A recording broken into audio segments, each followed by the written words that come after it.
Hey guys, what's going on? This is the All Gen Gamers podcast. This is episode 135. We are here with a special guest, Howard Phillips. Howard is known for primarily his ties with Nintendo, but he's done a lot of stuff for gaming. He's worked for JVC, he's worked with LucasArts, to name a few. Howard, how are you doing? Yeah, doing great, thanks. Great to have you on. You bet, glad to be here. We're also here with the other crew. What's up, guys? Hey. So Howard, tell us a little about how you got started into the gaming industry real quick. Sure. Story I've never told before. Ha! Right. No, in 1981, a former college housemate of mine was working at Nintendo doing arcade games for him. He was helping them design the cabinets for radar scopes. They wanted to convert radar scopes into Donkey Kongs in the U.S., and they didn't want to ship the cabinets all the way over from Japan. So he was hired on to help them design and manufacture cabinets here in the States. And he needed somebody to help out in the warehouse because the cabinets are big and you get a couple hundred of them and suddenly you're talking about, a warehouse and a half full. So I was hired on just to come into the warehouse and move the refrigerator-sized, video games around the warehouse and ship them out as shipping manager. Wow, nice. And so how did you end up kind of being an instrumental force into the Nintendo Power magazine and how that came about? Yeah, well, over the years, I contributed a lot to what we could do to make the games better. First with the arcade games, it was how to improve the quarter drop. I ran the test site, go around and change the dip switch settings on all the games to maximize the quarter drop per week. I'd change the number of lives or change the how difficult it was or the things related to the progression, working with Miyamoto.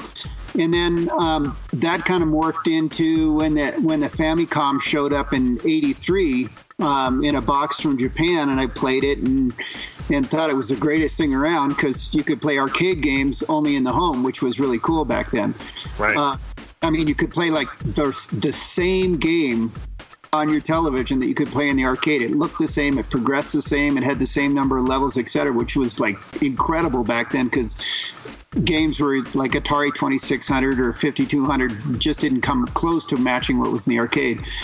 And then in '85, as we got closer to launching the NES in the States, Mr. Arakawa asked me to help out selecting the titles out of all the Famicom titles in Japan.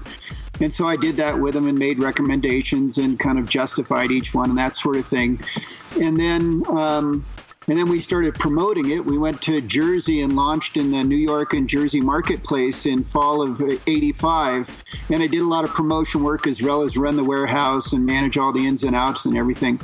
But also spent a lot of time talking to gamers about what they liked and what they didn't like and what was cool about the games. And so when we started, we wanted to do something to help out kids to play through the games. Because I don't know if you remember, we had the 800 number back then. You used to be able to call up and say, I'm stuck on level 3. How do I get, through to level 4? And that was pretty incredible in itself because it was an 800 number. And I come from an age when my parents wouldn't let me use the phone because it, cost too much money. Kids weren't supposed to use telephones. It's weird to say today, but that's just the way it was. So having an 800 number was a really cool thing for Nintendo to do. So these kids, 8 years old, would be on the phone talking for a half hour on a long distance phone call to somebody about how to beat Super Mario's or something like that. So that was super cool, but it was also super expensive. And as the business grew, it became so expensive that Mr. Arakawa wanted to do something different to supply that need to help kids get unstuck and still make it through the games, enjoy the games. So he came up with the idea of the Fun Club News. And then that eventually morphed into Nintendo Power. And since in Nintendo, I was the one guy who was still playing all the games and knew everything about all the games. And you could show me any game, any character, and I could tell you which level it was in and how to beat the character, that sort of thing. So it's just a natural for me to be heavily involved as co-editor of the magazine. That's great. What are some of the more some of your more fondest NES titles from the early days?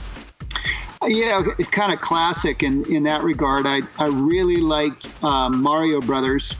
because that was the first multi-board game that was really with scrolling that was really fun and cool for me. That wasn't just a pure shooter. A lot of the side scrollers were shooters, or they were something like what was it? Was it called Moon Patrol or something, where it had really bad play control on it.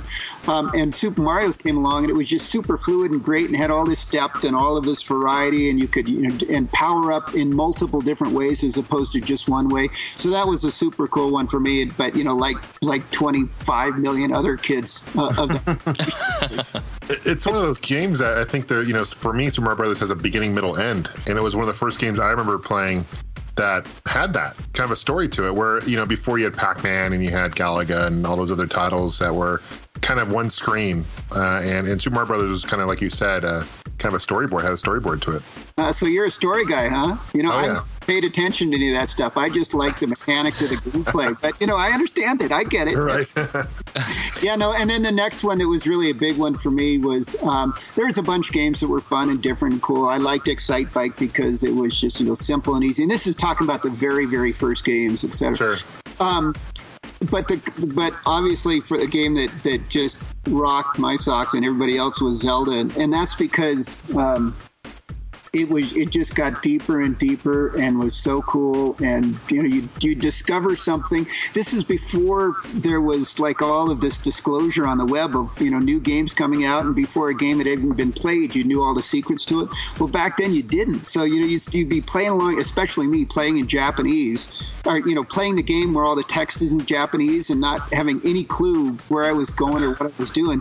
And suddenly you'd play for an hour or two or three and you'd be really stuck, and then you do something like just randomly use fire on a bush, and it would reveal a hole in the in the ground, or use a bomb on the wall in one of the dungeons, and it's just like, whoa, and then you spend the next few days running around with bombing every single square of wall and every single dungeon, that sort of thing. So that was just really cool in the way it kind of was progressively richer and deeper for me. So I had always think of that game as one of the coolest games of all time. Howard, how did you actually come to be known as the Game Master in terms of getting that position at Nintendo where they piled on all these games for you to try out and play? Like, were you just playing a certain game one day and someone at Nintendo noticed that you were really good at it? How did you actually come to get that position? Well, no. So I was like the fifth person in the company. It was very small, and everybody just did everything pretty much, or whatever they could. And so Mr. Arakawa knew that I played a lot. I'd always be trying to beat the games or bust the games, if you were, find a way to play them as they were unintended, such that it would be to my advantage. I'd be able to get through quicker, that sort of thing. And so he recognized that in me. And then also, because I was originally in the warehouse, that meant that every box that came in from Nintendo Japan to Nintendo of America with the new products from Miyamoto or from any of the other development groups, I was the first one to pull them out of the box and run over to the game system, or if it's an arcade, plug it into the wall and try it out. That's just, that was one of the fun things about being in that role. And so I was always kind of quick to give feedback to Arakawa on what we were doing. Then and he'd ask me to write up something to Miyamoto, and then I would write it up, and then Mr. Ishizuka or Mr. Oda, who did the accounting, would translate it and then send it back to Nintendo Japan and Miyamoto. So it was just kind of natural that I was the guy who was just the most enthusiastic about playing the games. But at the same time, that wasn't the only thing I was doing. I was doing all of the warehousing even until like 89. At the same time I was doing that, I was editor of Power Magazine. I was also second party producing the Rare titles. So like RC Pro-Am and Slalom with the Chris and Tim Stamper. I was the producer for Nintendo on that project. At the same time I was doing the magazine editing, and at the same time I was doing all this PR. It was just, a fast-growing company of multiple hats. So I guess the short answer is I never said no. So that meant whenever something new and fun came up, I always got asked. Make sure to follow us, the All Gen Gamers podcast, on Facebook and Twitter. Subscribe to us on YouTube and in iTunes. And don't forget about those iTunes ratings, guys. We appreciate those. And for all other info, links, and our forum, please visit www.allgengamers.com.